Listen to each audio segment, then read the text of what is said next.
Hey, I'm Brandon. I'm going to be introducing Jack on reading and writing. We're going to start off with writing here for a little bit. Um, how did you learn how to write? At first, I had most of my help was from elementary and early on with teachers. Um, my parents helped me out quite a bit too, but I think the biggest was my teachers. All right. Do you like to brainstorm before writing? Yeah, I like to do the clustering. That really helps me. Brainstorming is good too, but I find that the clustering is really nice for me, just because I'm a visual person and I like to see it. I like to map out my ideas, and it really helps me in benefiting my writing. All right.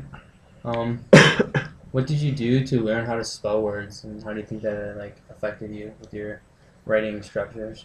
Um, I used phonics. That was really helpful for me because it not only helped me with my reading, but it also helped me with my writing. Uh, it kind of broke the words down, and then I was able to defer different things, and um, I guess, yeah, I guess that really helps. All right. How did you feel about writing when you were younger, and then now to today?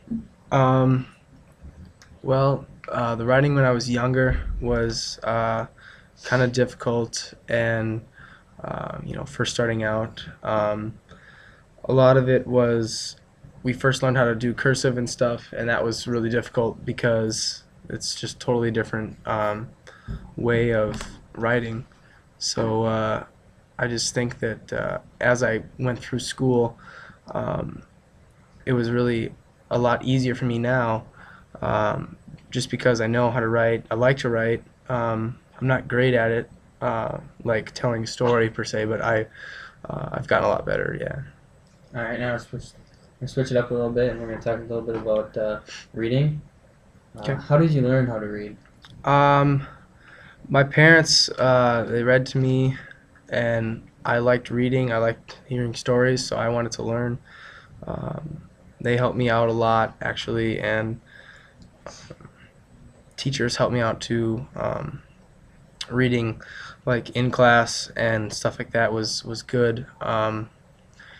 I think like a good experience for me with reading was like learning how to read for the first time and feeling like smart and feeling like I'm older and more independent. And then that kind of led into like the schoolwork where we had to actually read now, and so it wasn't quite as much fun, but I do enjoy it a little bit more. Yeah. All right. So your attitude towards reading, what do you think it Uh, is right about now? Or well, I do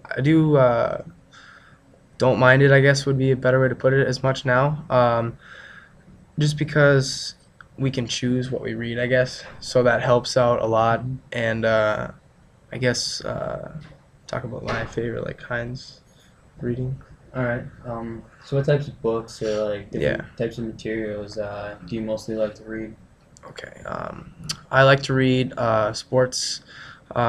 Really into golf, so I like to just research on it. Even if it's just like reading it on the internet. But my favorite book is The Caddy Who Knew Ben Hogan by John Coyne. And the reason why I like that book so much is just because it's it's a fictional, but there are some actual happenings within the book. But it's from the view of the caddy, the little boy, and it just talks about him just seeing all these cool things and experiencing being with the best golfer in the world at that time. So it really inspires me. All right. And what do you like? How did you learn how to spell words like Uh, when you're in school? Um, well, um, I think I learned how to spell just by writing it down and just practicing a lot and uh, just repetition, I guess. So, All right, now we're gonna wrap things up and talk about a little bit. Like, so you think going back, how school had positive and negative throughout? I think it started off kind of like I didn't really like it too much just because it was a lot to deal with, but it ended up being good, and I feel like it really helped me out a lot today.